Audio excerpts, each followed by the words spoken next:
So if you have nothing in common with Tutankhamun, you're not alone. So just walk like an Egyptian anyway. Because scientists have finally discovered the true purpose of the pyramids. Author Mark Twain once said, "It ain't what you don't know that gets you into trouble. It's what you know for sure that just ain't so." So watch this.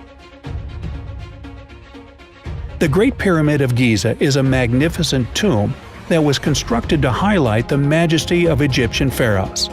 Well, that's what we studied at school. And that's exactly what many researchers thought. Yeah, past tense.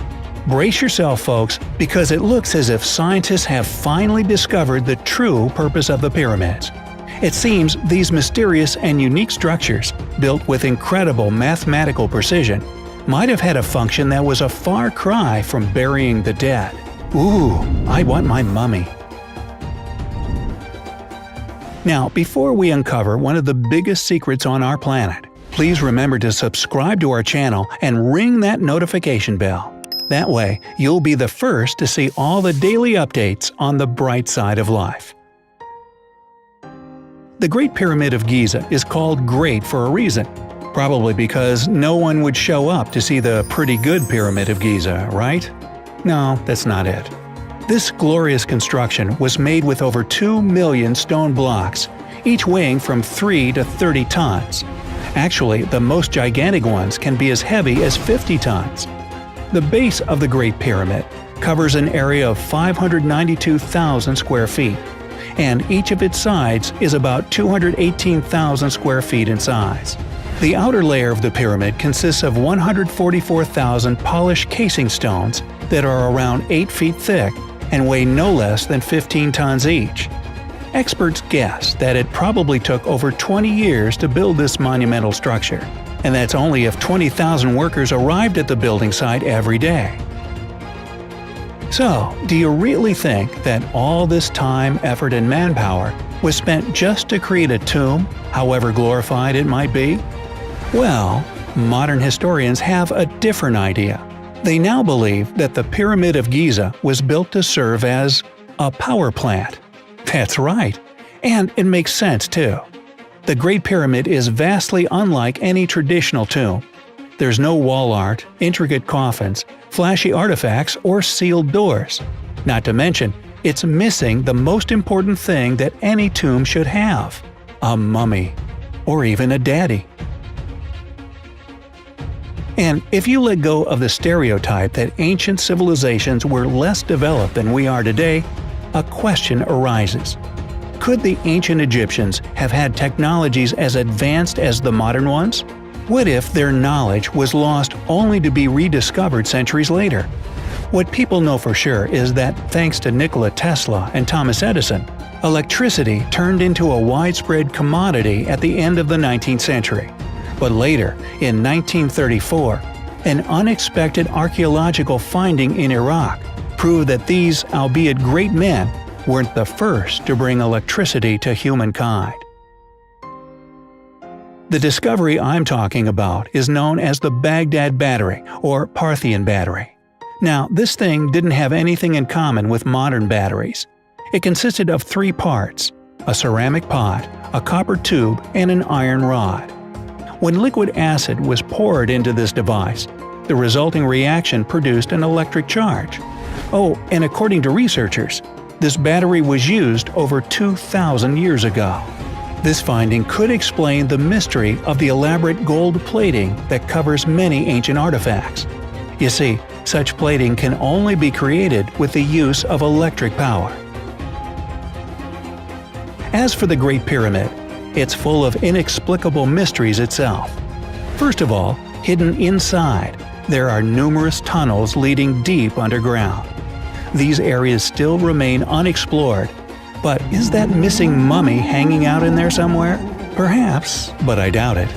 Also, the Great Pyramid of Giza was once covered with amazingly polished limestone. These casing stones were created in such a smooth manner that their surface was absolutely flat. As a result, the structure could reflect the rays of the sun pretty much like a mirror. An additional bonus was flawless insulation inside the pyramid. Interestingly enough, the Egyptians also used a special material, dolomite, on the inner sides of the pyramid. This mineral is known to multiply electrical conductivity. Not to mention, the underground tunnels and passageways that run throughout the inside of the pyramid are lined with somewhat radioactive granite. This granite contains a lot of metal and quartz crystals, both of which are great conductors of piezoelectricity. This type of electricity results from putting pressure on quartz. The granite used in the Great Pyramid would have ionized the air inside, creating a particular chemical reaction which, in turn, increased the conductivity. All of these conditions provided the perfect opportunity for large electrical currents to appear. But hold on now, that's not all. I haven't even told you about the mortar yet. To build the Great Pyramid and keep those ginormous stones together, the ancient Egyptians needed more than 500,000 tons of this substance. Modern technology still can't recreate the gypsum-based mortar that was used during the construction of the pyramids. This type of gypsum withstands huge amounts of pressure, so this may sound bizarre, but the mortar holding them together is, in fact, stronger than the blocks of the pyramid themselves. Oh, and we can't forget about the sarcophagi that have been found inside the pyramid. For many years, researchers believed that these gigantic granite boxes were basically elaborate coffins for pharaohs. But these things were huge! They weighed at least 10 tons. One sarcophagus was so incredibly heavy that it was absolutely impossible to carry it through the narrow entrances and tunnels. It can only mean one thing. Somebody measured wrong? No. It means that these boxes were originally built into the insides of the pyramid.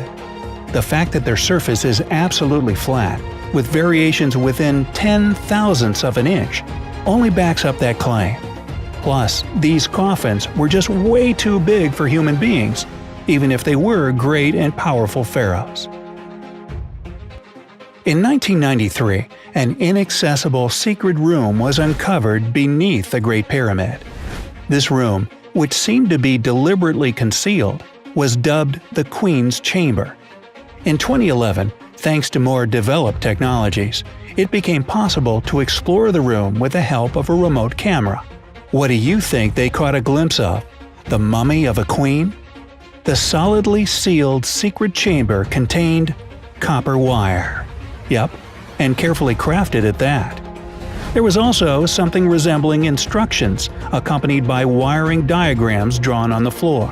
So, if the conditions were right, keeping copper pieces in a windowless sealed room could result in a powerful release of electromagnetic energy. Granite, limestone, dolomite, copper. All materials that are especially efficient at conducting electricity. But it must be some sort of coincidence, right? Maybe those were just the only materials they had around when they were building the pyramids. Well, what do you think about the fact that most of the pyramids were built on top of perfect power generators, underground rivers? It's a proven fact that thousands of years ago, the Nile passed right through the area where the Great Pyramid stands. And if the water was indeed the source of power, the picture keeps getting clearer and clearer. You see, there's this thing called capillary action, or the capillary effect. It's the ability of water, or any other liquid for that matter, to flow upward into super narrow spaces, completely ignoring the pull of gravity. That being said, water from the river could technically slide up the pyramid's limestone surface and probably even reach the top. Its movement would cause vibration strong enough for the quartz inside the pyramid to create piezoelectricity. Remember, it's that type of electricity created by putting stress or pressure on quartz. This would generate a lot of electromagnetic energy that would move up all the way to the top of the pyramid. And at the top of the Great Pyramid of Giza, there used to be a capstone made entirely of gold. It forwarded a path to transfer negative ions, those are atoms with an electrical charge, to the ionosphere, the layer of the Earth's atmosphere that contains a ton of said atoms. And that's how an electric current of immense power was produced. Okay, great, but what was it used for? Well, ancient Egyptians weren't exactly using electric toothbrushes or anything. Some recent carvings depicting Egyptians carrying something that looks eerily similar to a light bulb. Hey, just check out the carvings in the Hathor temple. It shows people holding what appears to be a giant light bulb with a twisted wire inside that runs down into a cord and attaches to a box that must be the receiver. Looks like modern electrical technologies to me. Another weird thing you can see in such carvings is what clearly looks like a wireless antenna. Perhaps the ancient Egyptians used wireless technology for communication purposes. They very well could have used electricity at weaving plants to manufacture yarn.